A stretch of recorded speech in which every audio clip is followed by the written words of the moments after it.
اللهم صل وسلم وبارك على سيدنا محمد. انا اكتر واحده بتحب متابعينها يا جماعه، انا بحبكم في الله والله، على تعليقاتكم وعلى كومنتاتكم وعلى دعاويكم ليا. حتى اللي هو مثلا ايه بينتقدني يقول لي تصويرك وحش وكده، برضو بيدعي لي في الاخر. يعني انتوا بتقولوا تصويرك وحش وكده، هو ده احسن تصوير عندي. انا ما بعرفش اصور الا هو كده، هو ده تصويري. اوكي، ويعني جزاكم الله خير. حاضر يا يوسف. بصوا الاكله الشتويه يا جماعه، المحشي.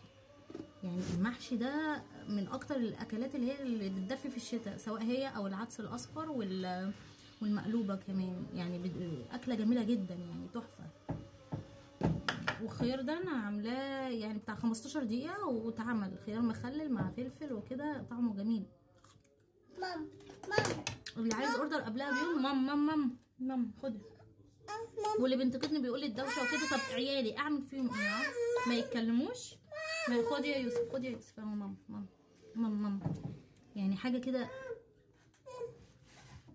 والله، طعمه خطير. اللي عايز اوردر يطلب قبلها بيوم. وشكرا للتعليقات بتاعتكم، سواء سلبيه سواء بتنصحوني سواء كده، بس انتوا بتدعوا لي برضه. يعني حتى اللي بيقول سلبي والله بيدعي في الاخر. يعني جزاكم الله خير. وانا عيالي هي دي الدوشه اللي عندي، ربنا يخليهم لي ويحفظهم لي يعني.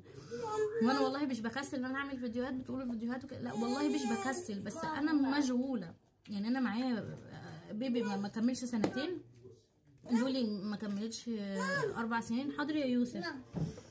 فيعني ايه اللي هو مشغوله بيهم. يعني اودي حضانه، اجيب من حضانه، لو ورايا اوردر لازم اقول قبلها بيوم، عشان يا جماعه انزل اجيب الحاجه بتاعتي وهم مثلا في القيلوله وهم نايمين. مش هينفع اخدهم هم الاثنين، ومش هعرف انقي والكلام انا لوحدي.